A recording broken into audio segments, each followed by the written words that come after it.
What's up, guys? Jay Thornton64, and this is a video response to RockaRuger91, the world of addiction and how does it affect you or friends around you. Ruger, if you didn't know, if you've gone through some of my videos, I had an alcohol problem back in my younger days. January 19th was 9 years without drinking. But when I was a young Zilla, if you will, I was just a trash can for whatever was around. If it was speed or pills or just whatever you had, I was good for it, you know. And as I got older, I overcame all that. But it wasn't until I was like 31 when some things happened in my life. I realized I had a drinking problem.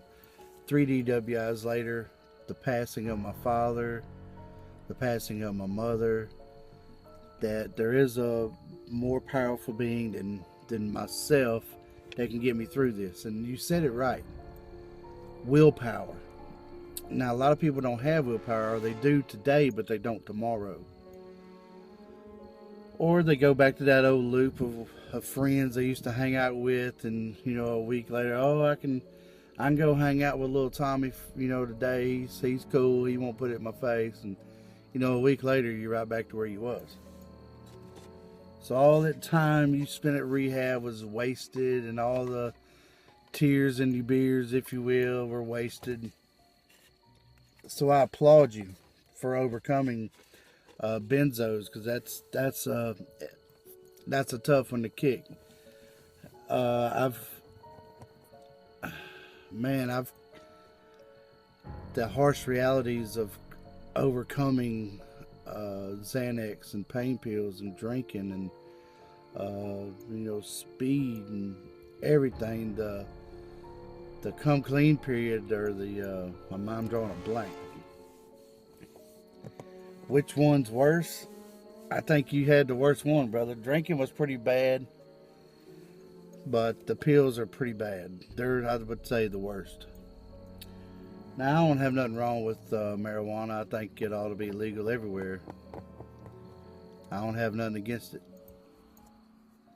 But it takes a lot to step out on a limb like you did today and admit a fault. That's hard for any man to do. But when you're comfortable with it, you can come back to share your experience with somebody to help somebody else. And I think that's beautiful, always beautiful. So anytime that a friend has a drinking problem or a pill problem or whatever kind of problems they're having in their life, it's always just good humanity to be a friend to them. And for someone like you and I to have lived that experience, it's that much, I get that much more pleasure out of sharing my experience with somebody else. Because you just can't put into words the pain you go through to get to that point, and the wasted money and the coulda, woulda, shouldas. So I do applaud you for overcoming that. And it's tough. I haven't been in a while, but I used to go to AA meetings and NA meetings and just kind of talk with the younger people, you know. And the world's a different place. At 40, the world's a different place than it was back when I was in my 20s. It just is. But the prescription world, with doctors whipping a pencil, it's really, I think prescription medication is probably the worst one out on the market, considering the pharmaceutical companies are putting whatever they want into this stuff, and we're standing in line to get it and want it and obsess over it. And there's a huge difference between a physical and a mental addiction.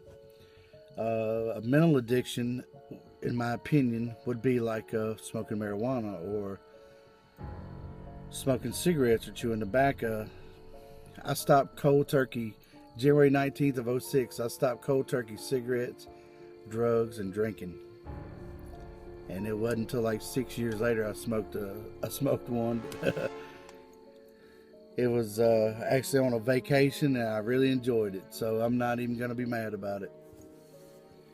Anyway, congratulations. Thanks for sharing. And I will be sure to share your video. J Thornton 64, I'm out.